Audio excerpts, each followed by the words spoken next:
ACV ന്യൂസിന്റെ ഉള്ളു തുറന്നുന്ന പരിപാടിയിലേക്ക് ഹാർദവമായി സ്വാഗതം.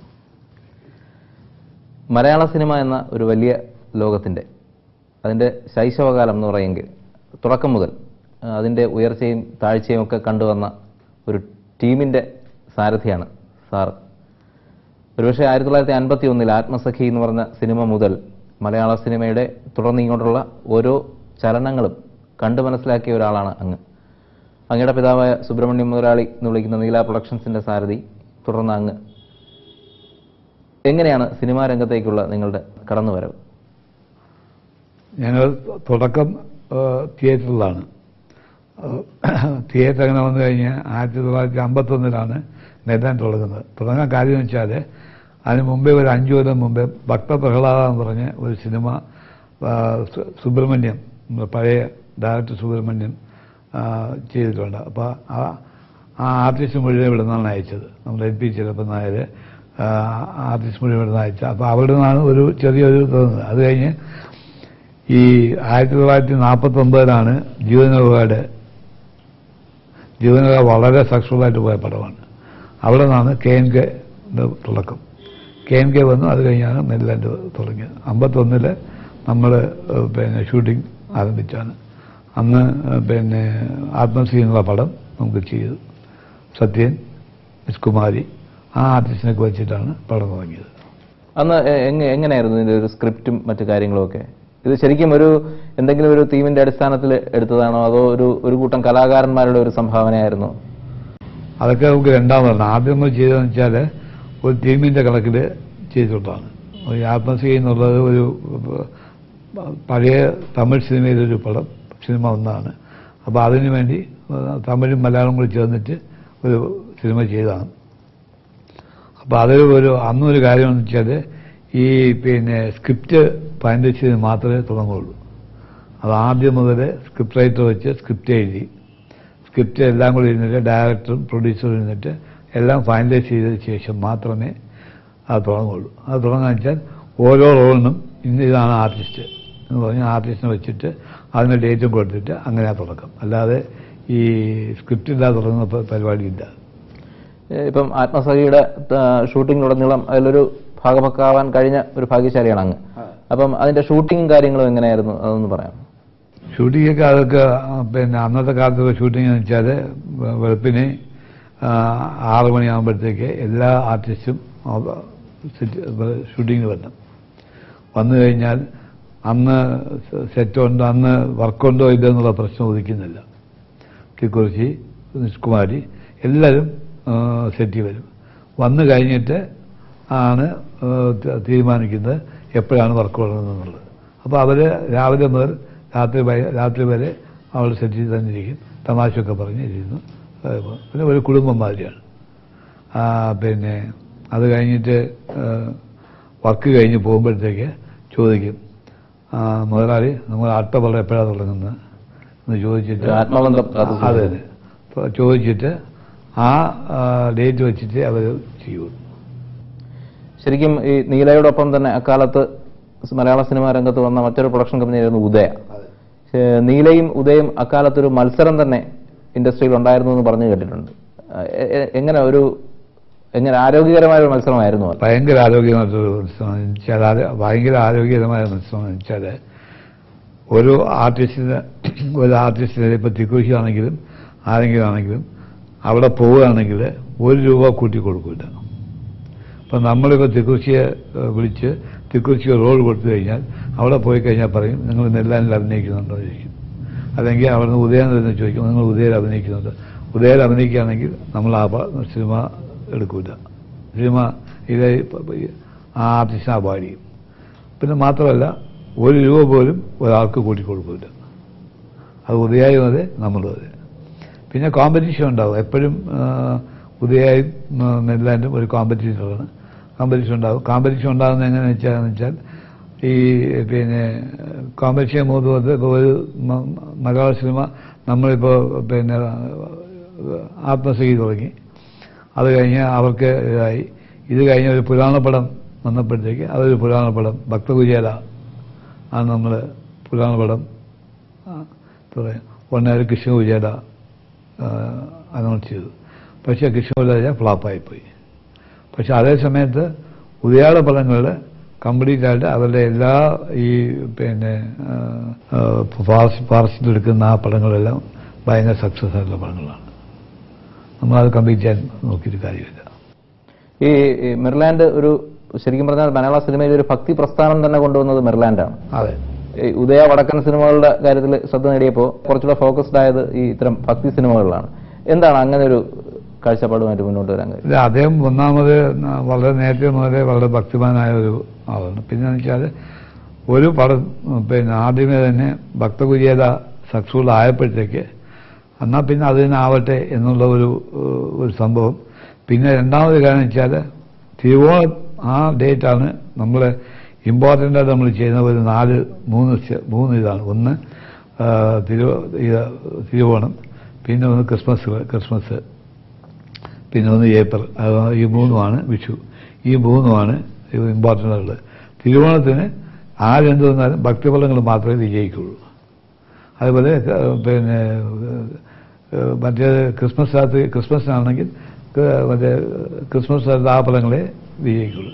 അപ്പം ആ ഒരു ലെവലിൽ കൂടെ പോയി മാത്രമല്ല നമുക്കങ്ങനെ ഒരു പടം ചെയ്തിട്ട് പിന്നെ ഒരു ട്രയൽ എന്നുള്ള നിലയ്ക്ക് ആദ്യം നമ്മൾ പിന്നെ ഭക്തകുര്യാത ചെയ്തു.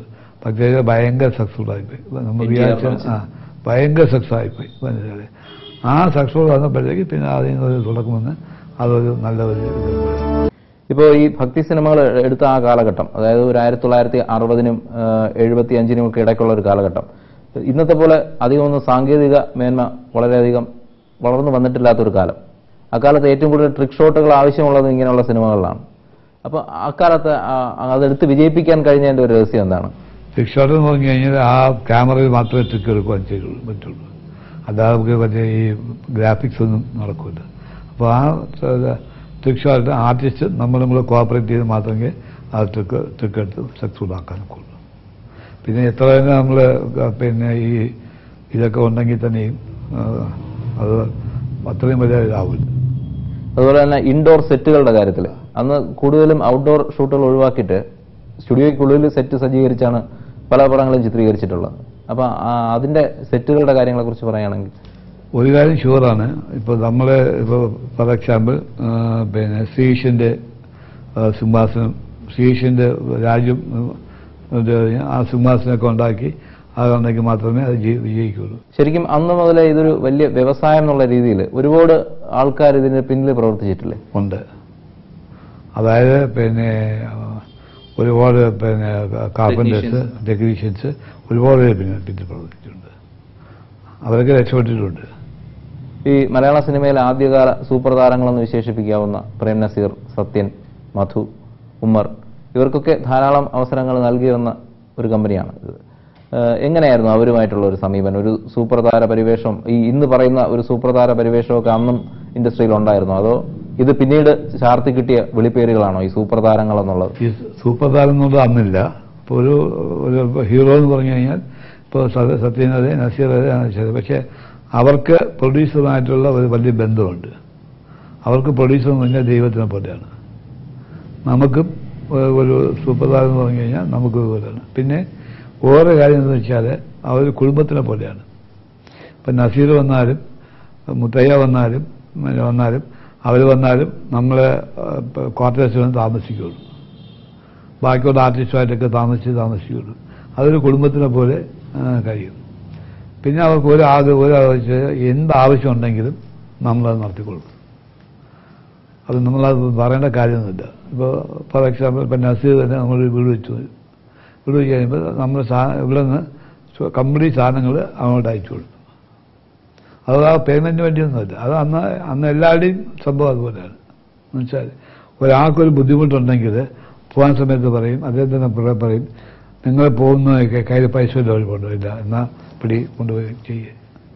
ആ ഒരു ലെവലിലാണ് എപ്പോഴും നമ്മൾ പ്രവർത്തിച്ചുള്ളത്. പിന്നെ വേറെ കാര്യം വെച്ചാൽ ഒരു പടം തീർന്നിട്ട് മറ്റേ പടങ്ങൾ പോകുന്ന സമയത്ത് ഒന്ന് പ്രൊഡ്യൂസറോട് ചോദിക്കും അടുത്ത പടം എപ്പോഴാണ്, അത് കഴിഞ്ഞിട്ടാണ് നമ്മൾ ഡേറ്റ് കൊടുക്കാനായിട്ട്. ആ കമ്മിറ്റ്മെൻറ്റ് നമുക്ക് എന്താണ് റോള്, ഇത് നമുക്ക് എന്താണ് റോളെന്നല്ല, നമുക്ക് ആ ഉണ്ടോ എന്ന് വെച്ചു. ഓക്കെ.